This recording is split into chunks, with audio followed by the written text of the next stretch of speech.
వాక్యాన్ని అందరము కూడా తెలుద్దాం. 128 మొదటి నుండి 6వ చరణం వరకు.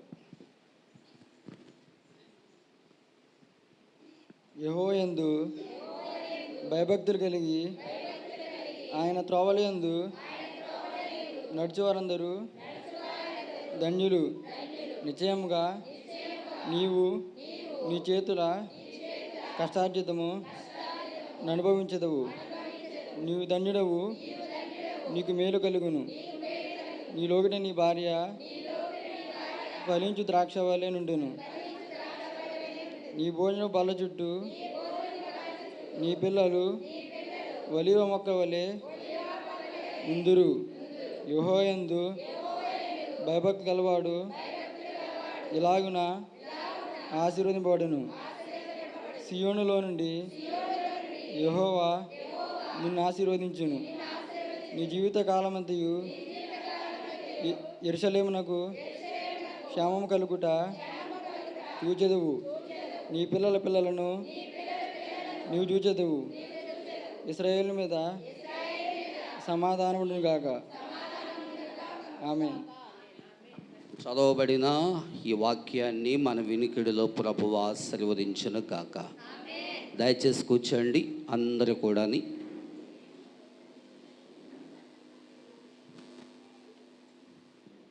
హల్లెలూయా.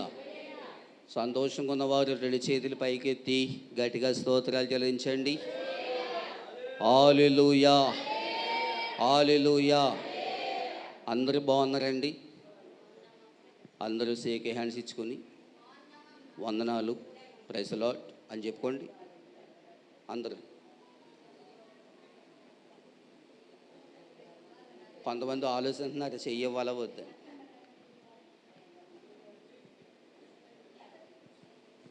మంచిది. ప్రభువైన యేసుక్రీస్తు నామమున మీకందరికీ కూడా వందనాలు తెలియపరుస్తూ ఉన్నాం. దేవుడు మనలను, మన బిడ్డలను, మన కుటుంబాలను ఈరోజు వరకు కూడా ప్రభు నడిపిస్తూ ఉన్నారు. మనలందరినీ కూడా బహు ఆశీర్వాదకరముగా దీవెనకరముగా నడిపించి బలపరచును గాక. ఆమేన్. మంచిది. దేవుని యొక్క బిడ్డలారా, మరి మా చిట్టిబాబుని టెస్ట్ చేశాను. వాక్యం ఎలా చదువుతారని టెస్ట్ చేశాను. ఏ తప్పు లేకుండా చక్కగా ఉన్నట్లుగా ఎక్కడ ఆగాలో, ఎక్కడ దించాలో, ఎక్కడ ఎత్తాలో ఆ విధంగా చదివాడు చిట్టిబాబు. దాన్ని బట్టి నేను ఏమనుకుంటున్నానంటే ఆయన ప్రతిరోజు బైబిల్ చదువుతున్నాడేమో నేను అనుకుంటున్నాను. ప్రతిరోజు వాక్యం చదివేవారంట ఏమాత్రం తప్పులు లేకుండా చక్కగా చదువుతారు. పులి స్టాపుల దగ్గర ఆగి, కామాల దగ్గర అక్కడ దించి ఎలా చదవాలో కూడా బైబిల్ మనకు బోధిస్తుంది. అంచేత మన నేత్రాలన్నీ కూడా ఈ దిక్కుమాలిన సెల్ ఫోన్ల కంటే, ఎందుకు అన్నానంటే ప్రతి చెత్తంతా కూడా సెల్ ఫోన్లో ఉంటుంది కనుక వాటి జోలికి వెళ్ళకుండా ప్రొద్దున లేచి ఎవరి ముఖం చూడాలంటే మనుష్యుల ముఖం కాదు, యథార్థమైన జీవము కలిగిన దేవుని ముఖాన్ని చూసి ఆయన వాక్యాన్ని చదువుకుంటూ వెళ్ళిపోతే ఊహించని కార్యాలు, ఊహించని దీవెనలు సమృద్ధిగా దేవుడు మనకు దయచేస్తాడు. నమ్మిన వారి స్తోత్రాలు చెల్లిస్తారా? హల్లెలూయా. మంచిది. ఈ వాక్యము సండే స్కూల్ పిల్లల్ని ఇక్కడ నిలబెడితే చూడకుండా చక్కగా చెప్తారు. మీలో ఎవరని చెప్తారా? చేయొద్దంటే నువ్వు చెప్తావా? ఓకే, నీకు మైకే ఉంది, మిగతా వాళ్ళని అడుగుతున్నాను. ఏమండి వెనకాల ఉన్నవారు ఎవరని చెప్తారా? చూడకుండా బైబిల్ మూసేసి చెప్తారా? అందరు కలిసి ఒకసారి చెప్పండి వాక్యం.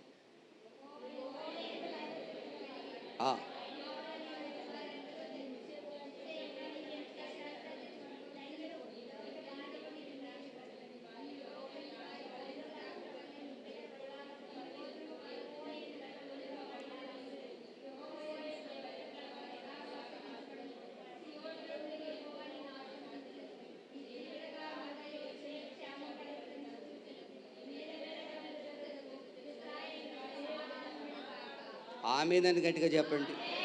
ఆమేన్. మంచిది. బాగానే చదివారు, బాగానే చెప్పారు. అక్కడక్కడ ఆ, గట్టిగా చెప్పలేదన్నమాట. కొంతమంది బాగానే చెప్పారు, కొంతమంది వీక్గా చెప్పారు. ఏదేమైనప్పటికీ కూడా సమాజం అంతా కూడా చెప్పింది. దేవునికి స్తోత్రం. హల్లెలూయా. మొదటి మాట, యెహోవాయందు భయభక్తులు కలిగి ఆయన త్రోవలయందు నడిచివారందరూ ధన్యులు అన్నాడు. యెహోవాయందు భయభక్తులు కలిగి ఉండాలంట. ఎవరి యందు? యెహోవాయందు భయభక్తులు కలిగి ఉండాలి. అసలు భయం అంటే ఏంటి? భక్తి అంటే ఏంటి? భయం ఉంటే భక్తి వస్తుందా? భక్తి ఉంటే భయం వస్తుందా? చెప్పండి. ఎస్, భయం ఉండాలి. ఎవరంటే భయం? దేవుని యందు భయము కలిగి మనము వెళ్ళాలి.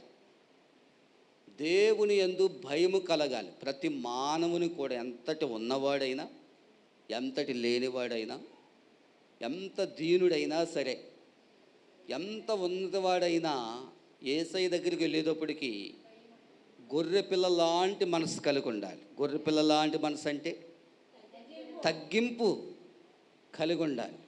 తగ్గింపు కలిగి ఉండాలి. తగ్గింపుతో, జ్ఞానముతో తగ్గింపు అనేది ప్రభు మనకు నేర్పించాడు. నిజమైన సత్యం. ఆ తగ్గింపు ఎవరిలో అయితే ఉంటుందో వారు ధన్యుడిగా ఉంటాడు. Praise the Lord. హల్లెలూయా. అందుకును భయభక్తులు కలిగి ఆయన త్రోవ. ఎవరి త్రోవ? దేవుని త్రోవ, యేసయ్య త్రోవ. ఆయన త్రోవలోకి వెళ్ళాలంటే భయభక్తులు కలిగి ఉండాలంటే, ఆయన త్రోవలకు వెళ్ళాలి అంటే, నడవాలంటే, కూర్చోవాలంటే భయభక్తులు కలిగి ఉండాలి. దేవునికి స్తోత్రం. హల్లెలూయా. దేవుని సన్నిధికి వచ్చి కలగూర గంప వలె మనము మాట్లాడకూడదు. ఇష్టం వచ్చినట్లుగా మాట్లాడకూడదు. నోరు ఉంది కదా, నాలుగు ఉంది కదా అని ఎటు తిరిగితే అటు మాట్లాడకూడదు. భయము భక్తి అంటే ఏమనుకుంటున్నారు? భయము భక్తి అంటే యథార్థమైన మనసు, యథార్థమైనటువంటి హృదయం. యథార్థమైనటువంటి మనసుతో, హృదయముతో ఎవరైతే ఆరాధన చేస్తారో, ఎవరైతే స్తుతిస్తారో, ఎవరైతే దేవునిని ఘనపరుస్తారో, ఎవరైతే దేవునిని మహిమపరుస్తారో, దేవునిని మహిమపరిచే ఎదుట భయభక్తులతో ఆరాధన చేయాలంటే. దేవునికి స్తోత్రం. హల్లెలూయా. ఆరాధన చేసే టైంలో నవ్వడానికి వీలు లేదు, పళ్ళీకిలించడానికి వీలు లేదు, ఆక్షేపణ చేయడానికి వీలు లేదు. అంత భయము భక్తితో ప్రభుని మనము ఆరాధన చేయాలి. మనమే చెప్తాం కదా సాక్ష్యాలు. ఏమనంటే, పలానా చర్చలోనండి స్తుతి ఆరాధన అండి, గంటన్నారండి, 2 గంటల వరకు చేతులు పైకెత్తి అలాగే ఉంచుతారండి అంటారు. ఆ పని మనం ఎందుకు చేయకూడదు? నా మాట అంటున్నారా? ఆ పని మనం ఎందుకు చేయకూడదు? ఆ సాక్ష్యాలు చెప్పేవద్దని అడుగుతున్నాను నేను. ఆ సాక్ష్యాలు చెప్పేవద్దని నేను అడిగేది ఏంటంటే, ఆ పని మనం ఎందుకు చేయకూడదు? కేవలం 10 నిమిషాలే మనము ఆరాధన చేసేసి ఎందుకు క్లోజ్ చేస్తున్నాం? మనం ఎందుకు గంటల తరబడి మనం నిలబడలేకపోతున్నాం? ఇతర చర్చిలోకి వెళ్తే గంటల తరబడి ఆరాధన చేస్తారండి. ఎవరికి కాళ్ళు లాగమండి, ఎవరికి కుర్చీ ఉండదండి, అందరూ నేల మీద సతికిలు పడి ఉంటారండి. ఆ సాక్ష్యాలు చెప్పే ఊరికి నేను చెప్తున్నాను, నువ్వు కూడా కుర్చీ లేకుండా ఆరాధన చేయొచ్చు కదా. కుర్చీ లేకుండా నేల మీద కూర్చుని ప్రభు సన్నిధిలో ఆరాధన చేయొచ్చు కదా. దేవునికి స్తోత్రం చెప్పండి. హల్లెలూయా. అందుకని యెహోవాయందు భయభక్తులు కలిగి ఉండాలి మనం. ఎవరి యందు? యెహోవాయందు భయభక్తులు కలిగి ఉండాలి. ఆయన యందు భయభక్తులు కలిగి ఉంటే ఆయన త్రోవల యందు నడిచే వారందరూ కూడా ధన్యులు. నీవు ధన్యుడిగా ఉండాలంటే, ధన్యురాలుగా నీవు ఉండాలంటే భయము భక్తి చేత నువ్వు ఆరాధన చేయాలి. ఇక్కడ మాత్రమే భయభక్తులతో సూపర్గా ఉండి ఇంటికి వెళ్ళి లోకములో కలిసిపోయి మాటలు ప్రవర్తన మాదిరి లోకములో కలిసిపోతే నువ్వు దేవుని సన్నిధికి వచ్చి అది ఆరాధన చేసినా ఒకటి చెయ్యకపోయినా ఒకటే. దేవునికి స్తోత్రం, హల్లెలూయా.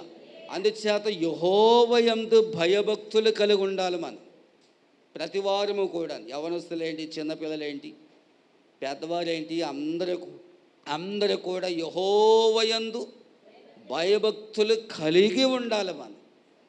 భయభక్తులు కలిగి ఉంటే దేవుడు ఎంత ఆశీర్వదిస్తాడో తెలుసా, ఎంత దీవిస్తాడో తెలుసా, ఎంత మనలను బలపరుస్తాడో తెలుసా.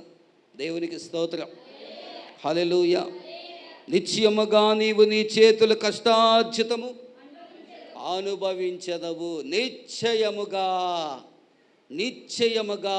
నీ చేతుల కష్టార్జితము, చేతుల యొక్క కష్టార్జితము, ఏళ్ళకు బలం, నరాలకు బలం, చేతులకు బలం, కాళ్ళకు బలం, అవయవాలకు బలం,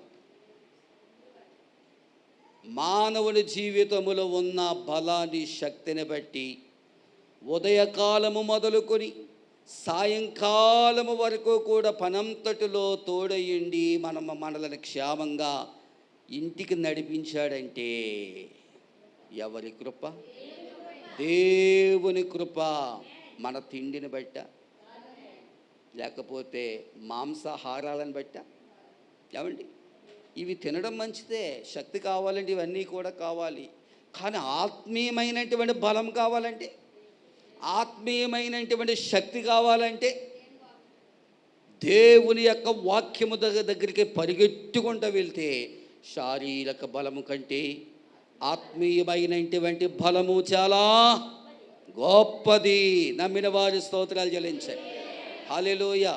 అందుకని చేతుల కష్టార్జితం మనం అనుభవిస్తూ ఉన్నాము అంటే అది కేవలం దేవుని కృప మాత్రమే. దేవునికి స్తోత్రం, హల్లెలూయా. అందుకనే మనం ఆరాధన చేస్తాం కదా, కృపయే నేనేమయ్యున్నాను, కృపయే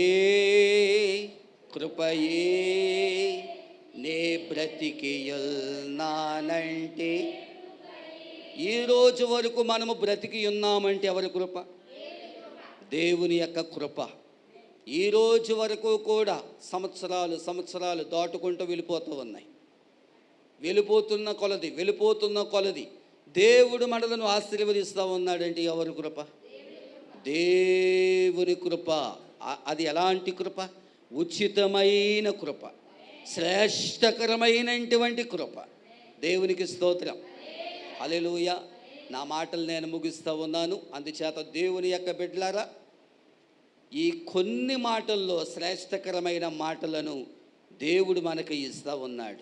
ఆయన యందు భయభక్తులు కలిగి ఆయన త్రోవల యందు మనము వెళితే, కూర్చుంటే, ఆరాధన చేస్తే, భయముతో భక్తితో ఆరాధన చేస్తే దేవుడు ధన్యులముగా దేవుడు దీవించబోతున్నాడు. దేవునికి స్తోత్రం, హల్లెలూయా. మన చేతుల యొక్క కష్టార్జితం అంతా కూడా ఆయన శక్తిని ఇచ్చాడు కనుకే, బలమునిచ్చాడు కనుకే పనిచేస్తూ ఉన్నారు. ఆయన శక్తిని ఇవ్వకపోతే, బలం ఇవ్వకపోతే పని చేయడానికి ఏమన్నా అవకాశం ఏమైనా ఉందా? అవకాశం ఏమీ లేదు. దేవునికి స్తోత్రం.